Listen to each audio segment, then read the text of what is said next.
Oh, and Maradona was he was an exceptional speaker and writer.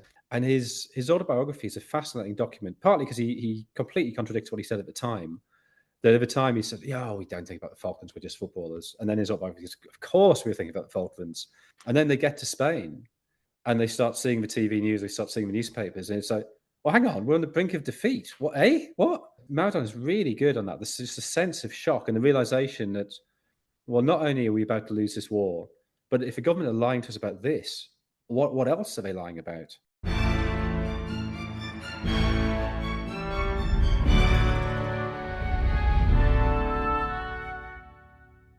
Hello.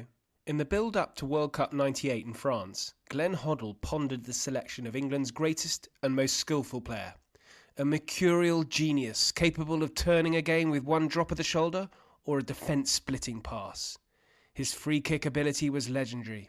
A scorer of great goals as well as a great goalscorer. I am of course talking about Matthew Le Tissier, and England went out on penalties, a skill a god had perfected, having scored 48 from 49. But we're not here to talk about the Channel Islands' greatest export, but instead the World Cup finals that he sadly never graced. As Jonathan Wilson, football writer for The Guardian and author of The Power and the Glory, A New History of the World Cup, joins to discuss his new book. I hope you enjoy the show.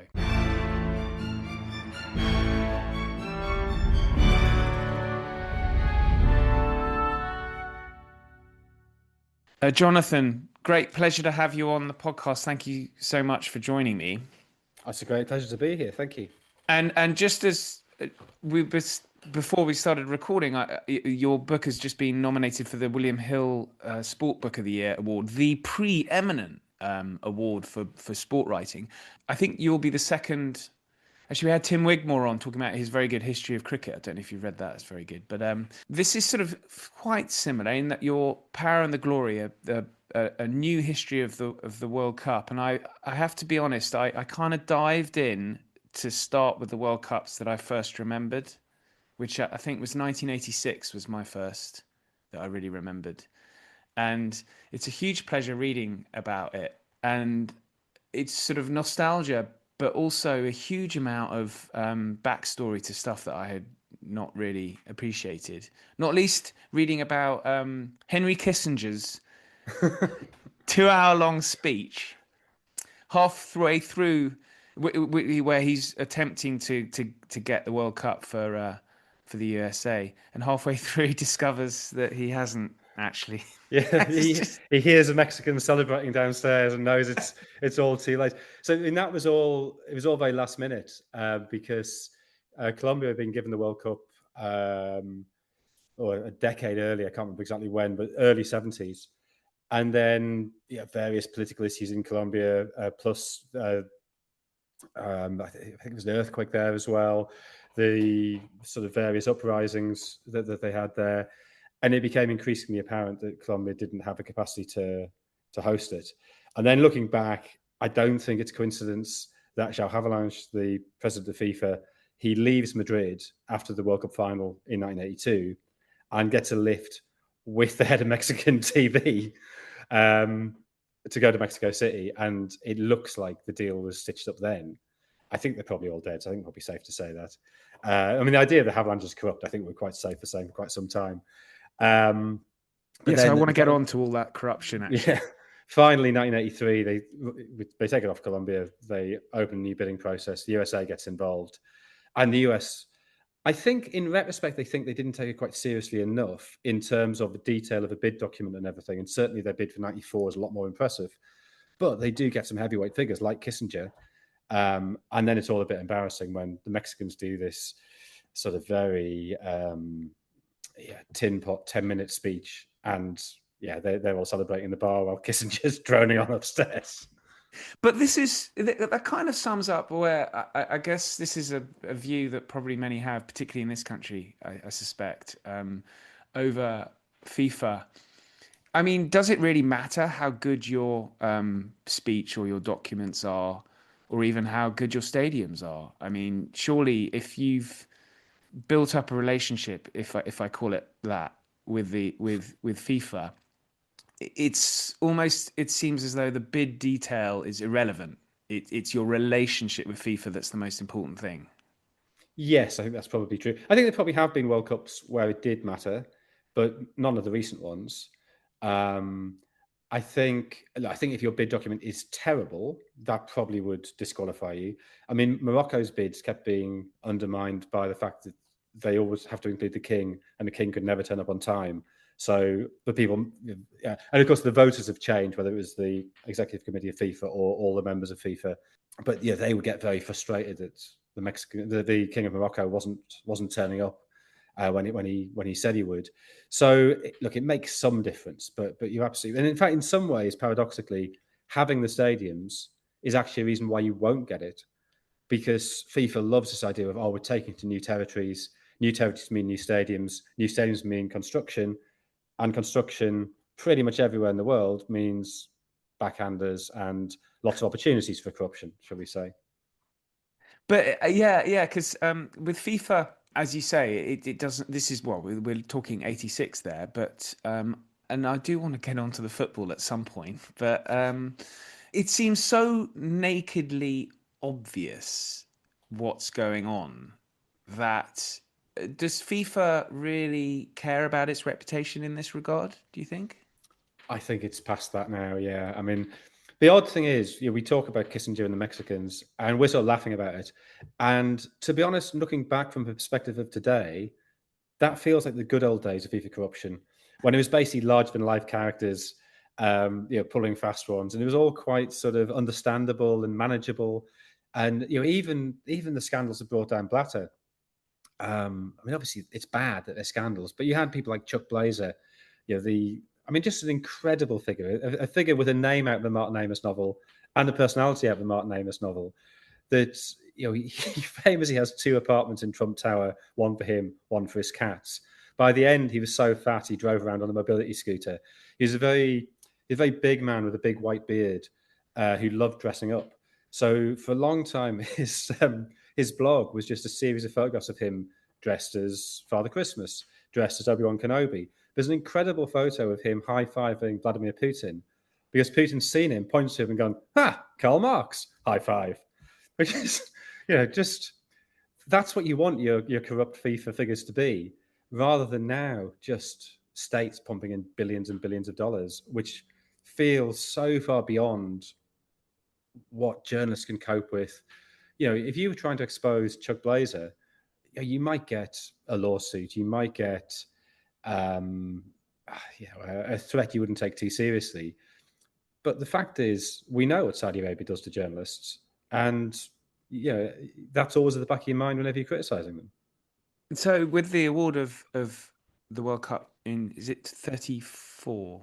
34 to Saudi, yeah. Saudi Arabia. Does that the experience of Khashoggi and in Istanbul, is that now something that all journalists are going to be a bit worried about writing about? The process that Saudi have gone through to get to the World Cup. Yeah, I think you have to be. I mean, I suspect if you're not a Saudi citizen, you're probably a little bit insulated, but it can't not be in your mind. And that process, I mean, I say process, it's not a process. I mean, just for people who don't know, the Saudis have been quite keen to get 2030, and a deal was done whereby it was 2026, USA, Canada, Mexico.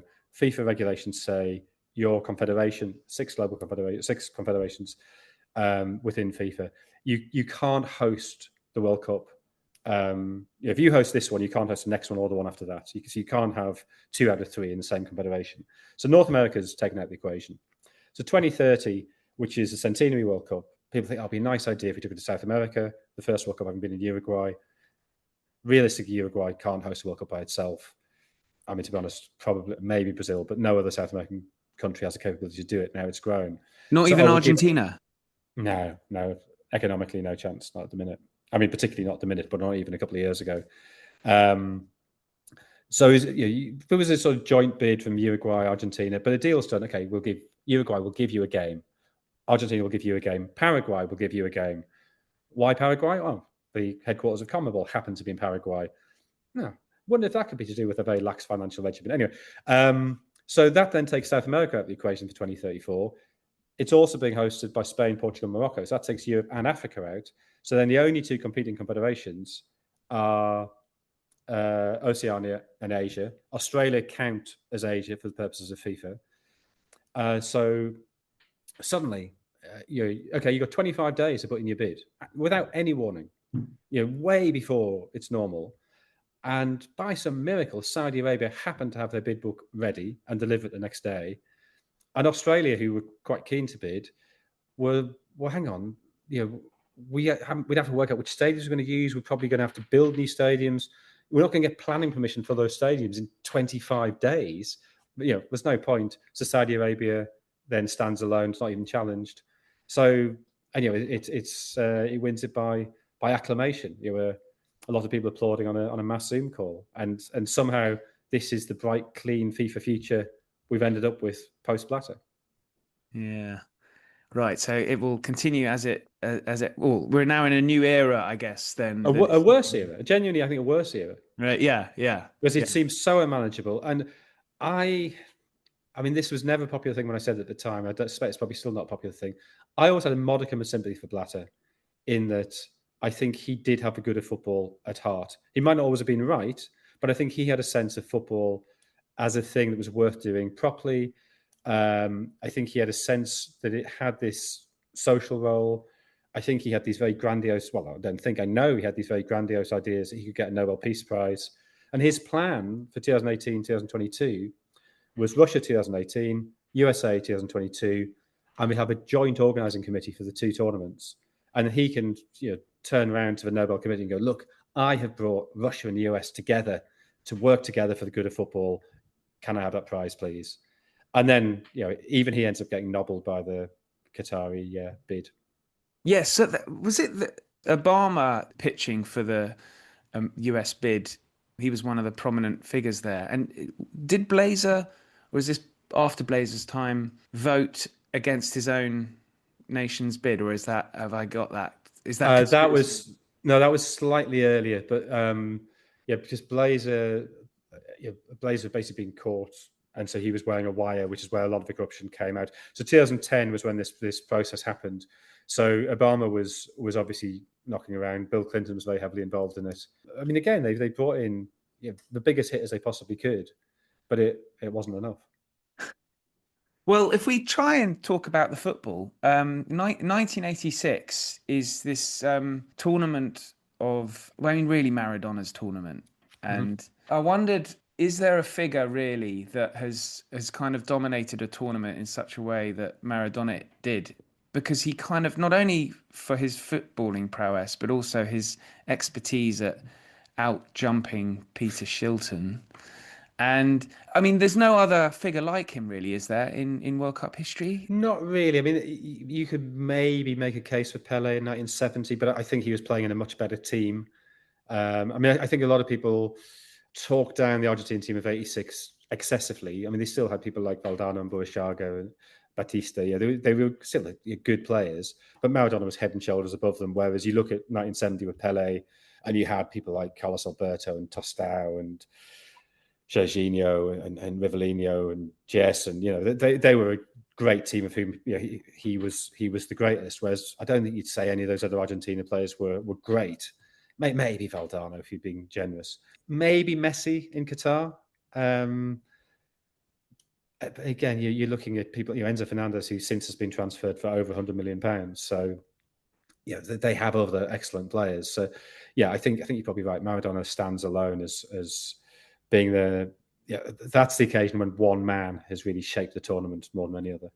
It's reading in your book about how he really sort of takes on the nation of Argentina, which is only 4 years before at war with Britain, and it's so refreshing in a way reading quotes from him that you've included, because he speaks from the heart. He has no problem with slagging off Britain and and of course the hand of God. He and in Argentina sort of society, that's viewed as completely legitimate, and I do find that very refreshing that we do get a sort of very sanitized version of quotes from footballers nowadays. Oh, and Maradona was he was an exceptional speaker and writer. He had a great turn of phrase, and he came up with new vocabulary for things in football. He had a very inventive mind. You saw him when he had his own chat show, and he's actually really good at it. So, I mean, obviously he had issues with when he was off his head on cocaine, but when he was relatively sober, he's a really good interview. He's a really engaging figure. He's very articulate. I know that's quite a loaded word at times, but he expresses himself exceptionally well. And his autobiography is a fascinating document, partly because he completely contradicts what he said at the time. That at the time he said, "Yeah, we don't think about the Falklands, we're just footballers." And then his autobiography is, "Of course we were thinking about the Falklands. It's all we were thinking about." And the other amazing thing in his autobiography, and I've since spoken to other players who were there who say exactly the same thing, that in '82 they'd gone to the World Cup as world champions, and at the time there were only 2 channels on Argentinian TV, and during the Falklands War, one channel showed constant reruns of them winning the World Cup in 1978, and the other was government propaganda saying we're winning the war, showing footage from other wars, just the most basic kind of lies. And then they get to Spain and they start seeing the TV news, they start seeing the newspapers, and it's like, well, hang on, we're on the brink of defeat. What, What? And Maradona is really good on that. There's just a sense of shock and the realization that, well, not only are we about to lose this war, but if the government are lying to us about this, what else are they lying about? Argentina are pretty bad in '82. Maradona himself gets sent off against Brazil, and I think it's pretty clear that shock that all the players feel, that they've been lied to, that the Falklands is about to be lost. That really contributes to that. And I found the video, the ceasefire in the Falklands. It's 3 or 4 days into the World Cup. It's declared, and it's actually declared during a game between Brazil and the Soviet Union. So I think it must be the ITV coverage, because it's Brian Moore's presenting in the studio. So during the ITV coverage of that game, they break off during the first half to say huge breaking news. Let's go back to the studio. It's Brian Moore reading out a telex or whatever. And because he's a football presenter, his first instinct is to turn to his right to where his panel of pundits are sitting, and Laurie McMenemy, who happens to be a former Guardsman and Southampton manager, turns to him and goes, "Laurie, what do you make of that?" And Laurie McMenemy said, I'm delighted for the lads. Like, it's great news for them." And it's the most extraordinary. I mean, if you were writing sort of a sketch show about what if football punditry was all there was, that would be how you portray the end of the Falklands War. That is brilliant. I love Laurie McMenemy because I'm a Southampton fan, and I loved his quote when Paul Merson quotes him. What did Laurie McMenemy do when he was assistant to Graham Taylor? You probably know this. Just all he would say to us was, "Just do what you do for your clubs," which is a nice, simple way, a simple form of coaching. I like that. I like this is a simple version. It still seems so complicated today, football tactics. How has it changed in the World Cup over the years? Because, I mean, I'm very much I really have much of a problem with Jack Charlton's lump the ball up to the big man. Do you think football's a little bit the tactics at World Cups now a little bit too complicated? I think they're significantly less complicated than in the club game, just because international managers don't have the time with their players.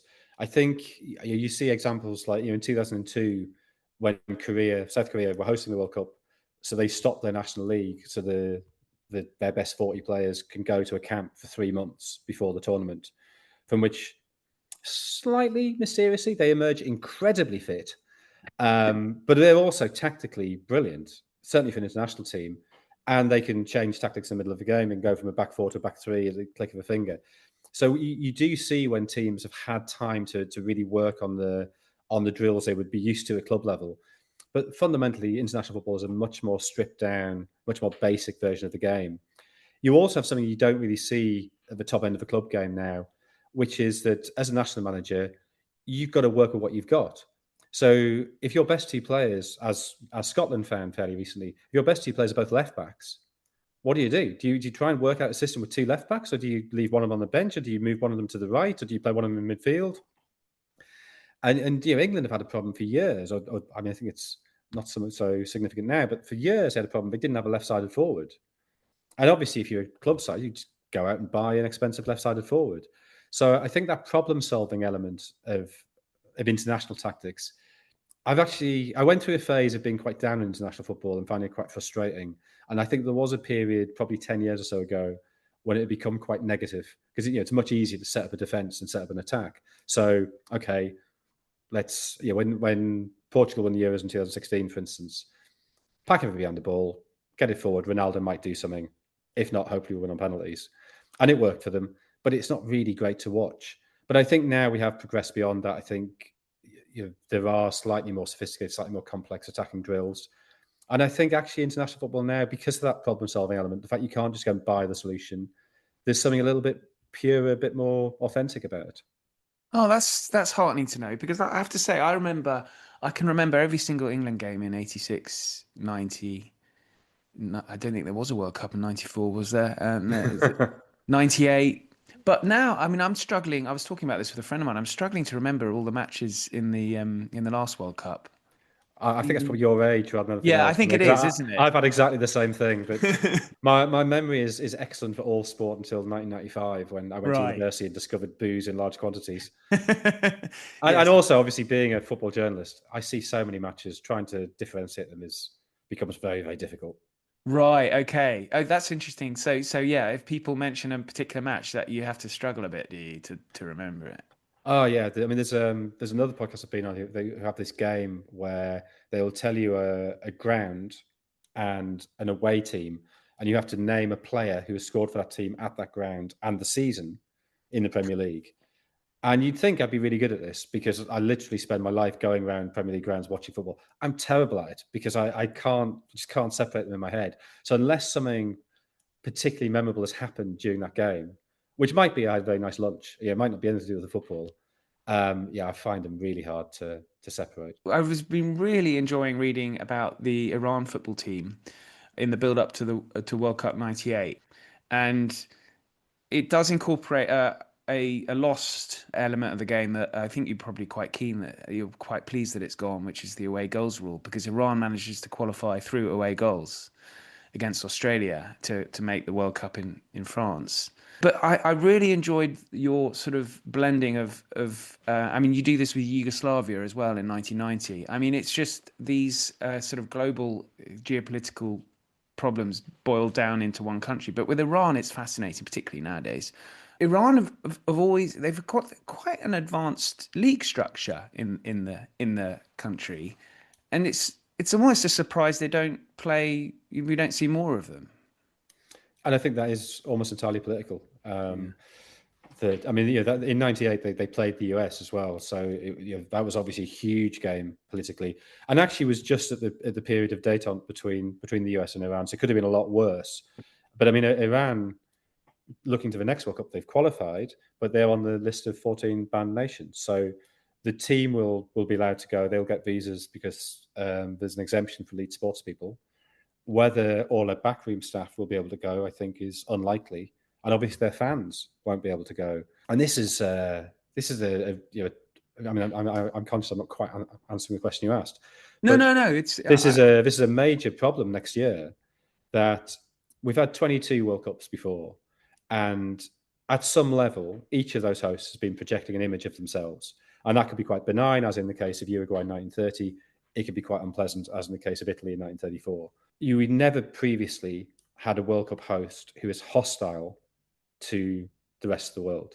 Even Qatar, even Russia, Mussolini in 34, it was come to our country, have a brilliant time, go home, tell everybody how great it is. Whereas the US are actively shutting people out. So it's not just the banned list and those 14 nations. If you're from, say, Ecuador have qualified.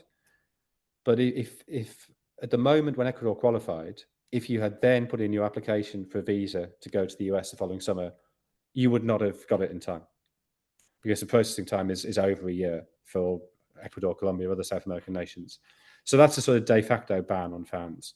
Now, you compare that situation to 2017, when Gianni Infantino, having just become president of FIFA, says to Vladimir Putin, if you do not give an automatic visa to everybody with a match ticket, we will take the World Cup away from you. And now there's Infantino in the Oval Office, kowtowing to whatever Trump tells him. You're moving the location of the World Cup draw. There's Trump yesterday saying he'll take the World Cup away from cities that he perceives to be unsafe, i.e. Democrat-run cities. So, the way that FIFA has allowed itself to be co-opted by Trump and also by the Saudis is I think deeply worrying and unpalatable. But what's the point of Infantino's access to Trump if it's not going to really no influence at all? Yeah, I mean, there is no influence. That's the that's why I had some sympathy with Blatter, and he was not a good man. He made more money than he should have done out of football. He allowed corruption to go on beneath him. His policy was let the corruption go on, take notes on it. When somebody steps out of line, you get out the dossier and say, right, resign, please. You could argue that's just sort of the smart political way of doing things with a global organization. But he was, at least to some extent, able to shape how World Cups would be hosted, able to shape how football would be played. Whereas Infantino seems entirely in hock to major authoritarian figures. But with FIFA is probably beyond any kind of reform now, isn't it? It's presumably so corrupt from top to bottom. Although I should hesitate there. A friend of mine works for FIFA, and I'm sure he isn't corrupt at all. Well, that's the really sad thing about FIFA, that you meet, when you work with FIFA regularly, you meet a huge number of incredibly bright, incredibly able people. You have a standard FIFA one can speak about 18 languages. They're incredibly good, but the whole sort of superstructure is corrupt.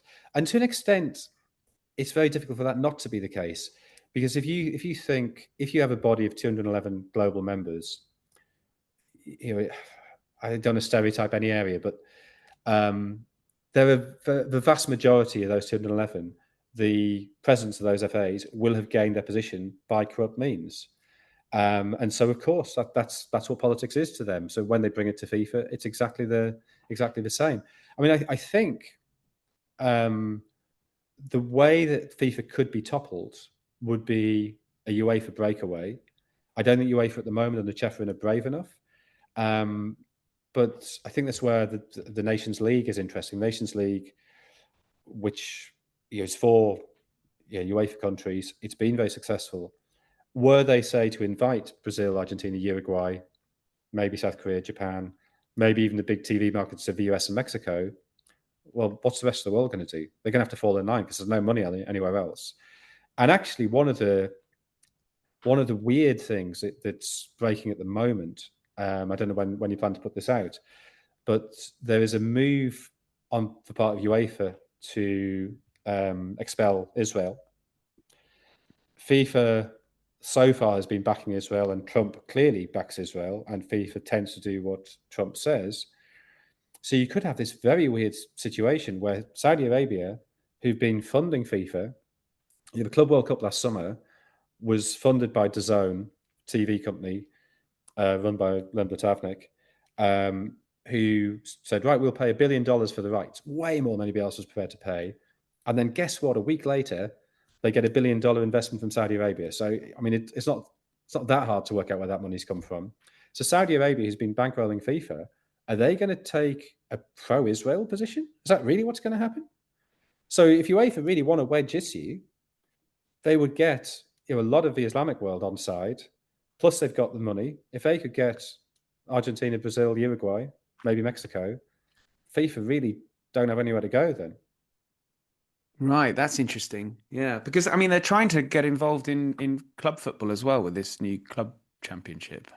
Yeah, I mean that's a. I mean it's clearly a political move to try and reduce UEFA's power. UEFA has the Champions League, which is by far the preeminent club competition. That's where all the money is. So this is FIFA's land grab to try and get some of that cash. But it's also, and I don't know, this might be me being too cynical, but that $1 billion, if you suddenly drop $1 billion on the teams who are there, that goes, in Europe or in the Premier League, Chelsea get about 100 million of that.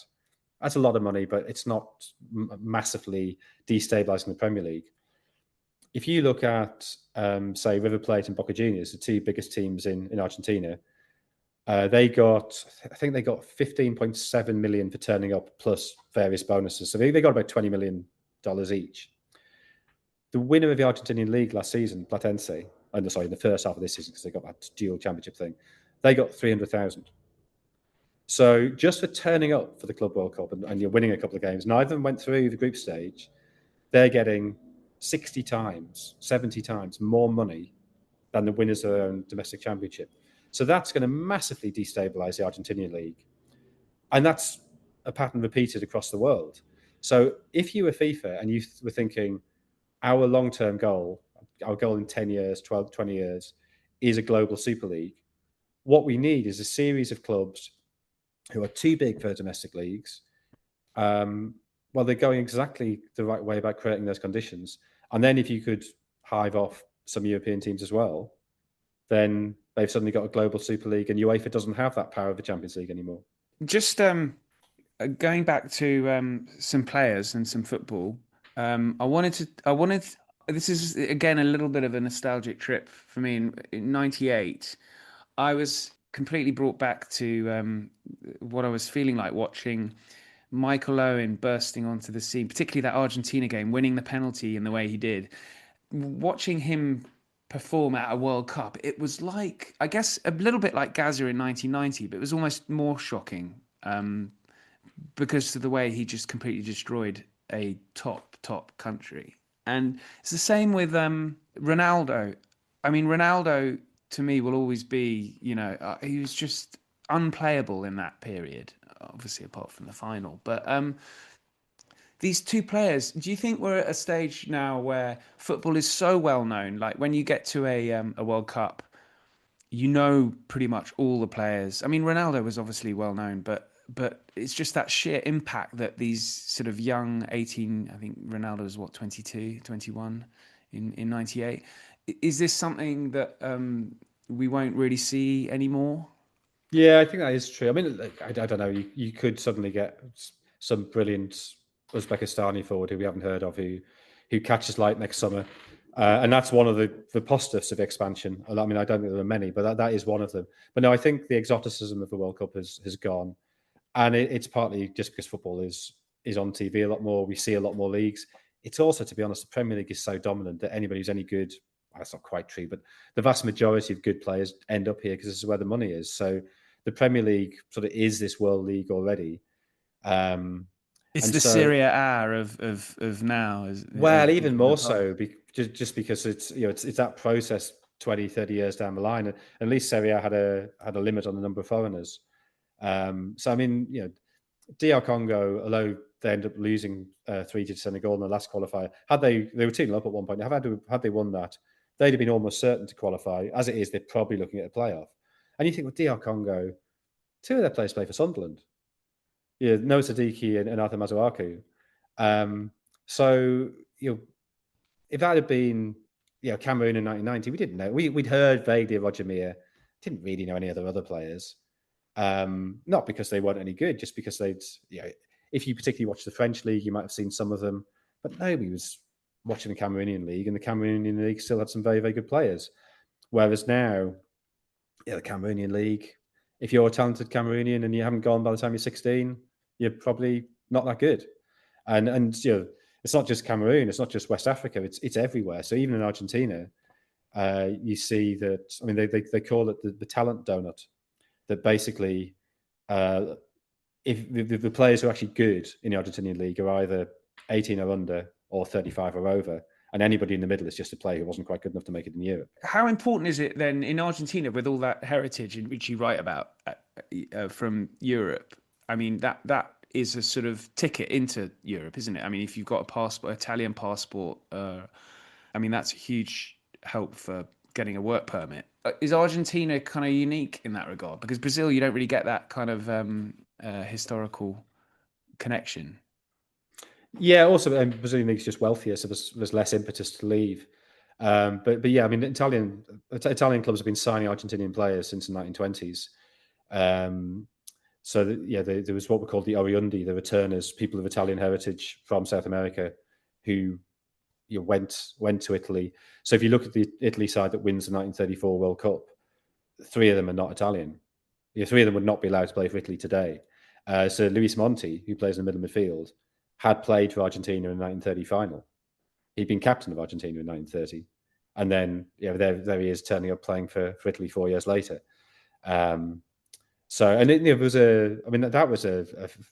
Looking back from our perspective, the argument over immigration there is fascinating, because those players were initially not allowed to play for the national team, and Vittorio Pozzo, the national manager, says, "Well, hang on, they're eligible for national service, so you want them to potentially die for the country, but they can't play football for the country. That makes no sense."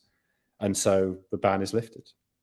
So I think it was 1926. Libernati, I think was his name, the first of the Oriundi. Well, Ireland's another country like this. It's got an interesting relationship with nationality that I know you've written about the Charlton brothers.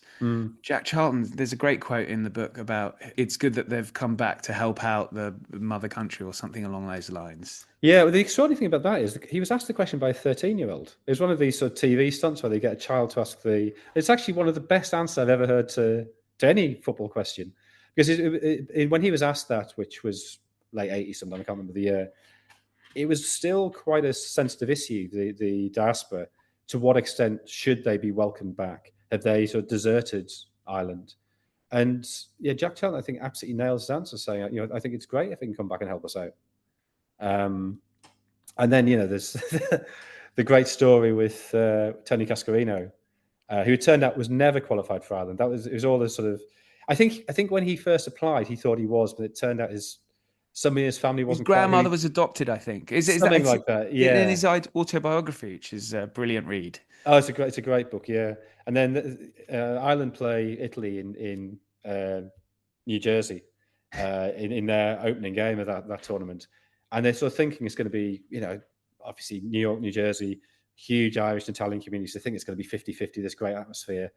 And there's the Ireland bus pulling through the crowds to the stadium, and they just see green everywhere. Everybody's wearing green. There's not an Italian in sight. And Jack Charlton turns to Tony Cascarino and says, "Jesus Christ, Cass, you're the only Italian here." Oh, he's got such a great sense of humour, Jack Charlton. He's brilliant. Oh, yeah, he was. I think he's a very difficult man, but all my dealings, and my quite limited dealings, but my limited dealings with him was he was very funny and very sort of. He just didn't really care. He just said what he thought, and yeah. Is the Czech story true? He would, when he was in Ireland and would go to a pub, he would write when he had to pay a bill, he'd write the check so that he knew it wouldn't get cashed. Yeah, is that true? He definitely did do it on at least one occasion. In the story is he did it all the time. But yeah, he would go in and say, "Oh, a round of drinks for everybody on me, pay by check," knowing that the vast majority of times they would rather frame it and have it on the wall than actually cash it. But he was financially very sharp. I mean, he when he was a kid, he would go around his neighbours' back gardens, steal vegetables out of the gardens, and go around the front of the house and try and sell them their own vegetables. Oh, that's wonderful. And he was also he had a paper round, and he realised that the paper rounds around Ashington were they'd grown up organically. They were different newsagents served different areas, and it was totally incoherent. So he got all the paper boys together, got a map, and rationalised the routes. So they all sort of halved their paper round, and they all pooled their resources. And that was age 16. So he had a phenomenal mind.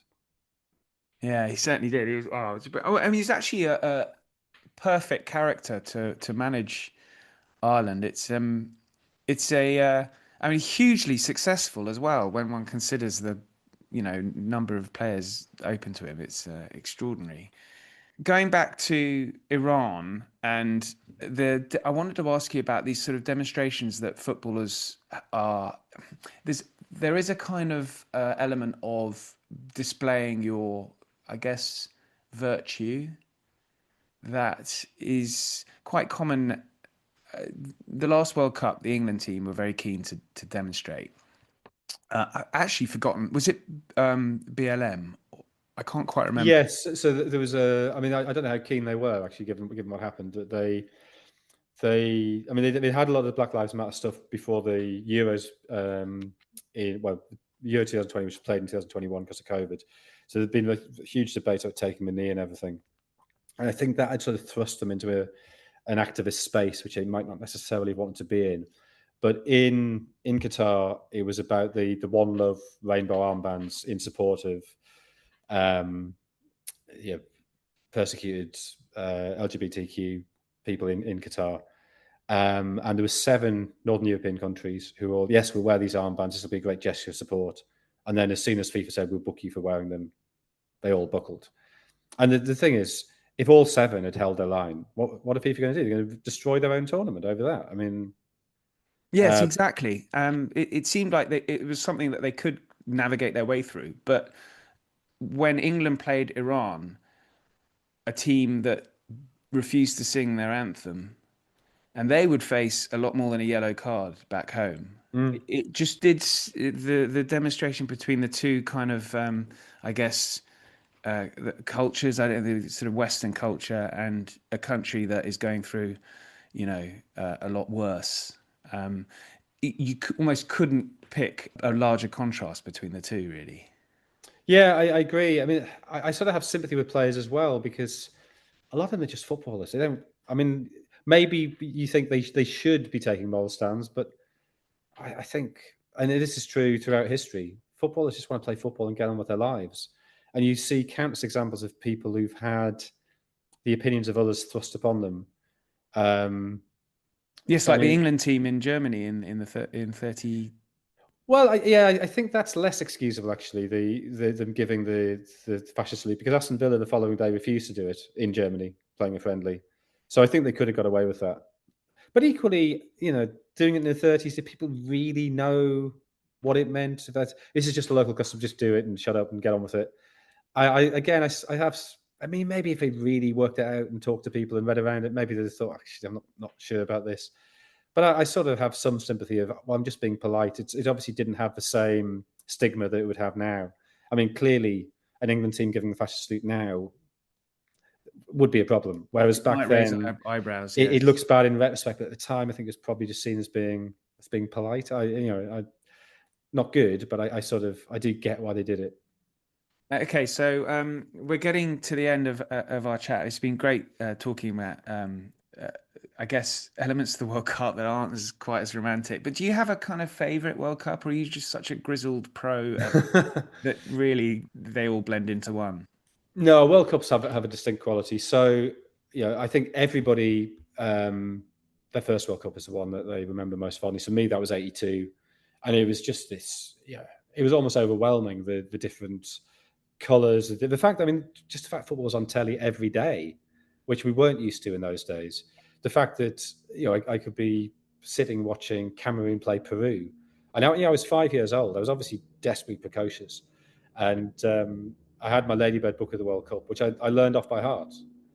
I could at age 5, I could have told you the score in any World Cup final. I could have told you the capital and currency of any of the 24 competing nations. I could have described their flag, I could have described their kit. It was just this window into this whole other world that I found incredibly exciting. It had a So really weird structure, the '82 World Cup. Do you look on that quite? Do you think that should return? The weird group um, systems they had. I actually prefer that. So they'd gone in '78. There'd been 16 teams. They increased that to 24 in 1982, and the way it worked was 6 groups of 4. The top 2 go through into then 4 groups of 3, with the winners of those groups going to the semi-finals. So I actually prefer that to what they did in '86 and '90, where you had best third place teams qualifying. There were 4 best third place teams plus the top 2 in each group to get to a last 16. But I hate best third place teams going through. And they It's tossed a coin between Holland and Ireland. as to who was second and who was third, yeah, Brilliant. which is extraordinary. Well, we had in Russia, was it Senegal and Japan that Japan went through on fewer yellow cards? I think because they had exactly the That same goal rings a bell. difference.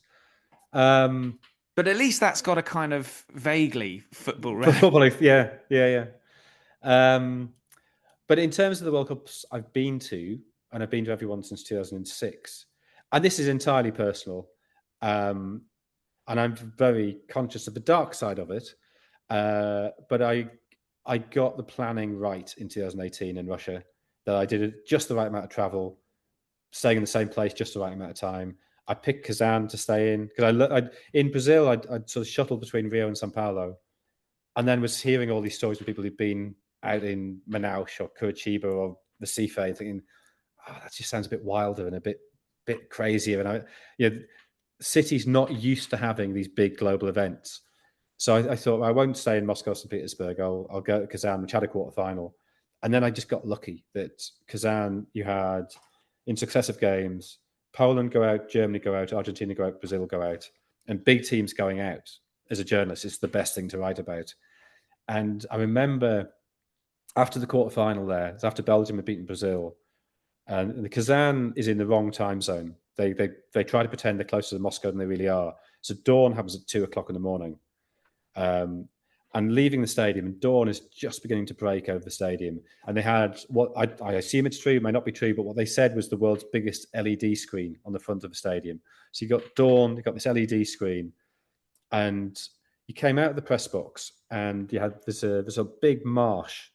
And there's a beautiful wooden church you could see just on the other side of the marsh. But you had this marsh, you had to walk along this sort of this pathway with a wire fence on either side. So you've got the marsh to the left. On the right, you've got the car park, and the Brazil team bus was there. I remember looking across, and silhouetted against the dawn and this huge LED screen, you saw Neymar just standing by himself, head bowed. You realise in silhouette he looks weirdly like Bart Simpson, but you got a sense of the poignancy of him recognising he was never going to win the World Cup. And of course, he played in 2022. He may well play in 2026, but he knew that was his chance. And him just standing alone, looking at the ground, just this great poignant image to leave Kazan with. Right, shows the power of the World Cup. Jonathan, this has been fantastic. Thanks so much. Thank you very much. Really enjoyed it. Thanks so much for listening. Links are in the show notes. Please share with friends and family. And if you want to get in touch, you can through X or email history@aspectsofhistory.com. But until then, thank you and good night.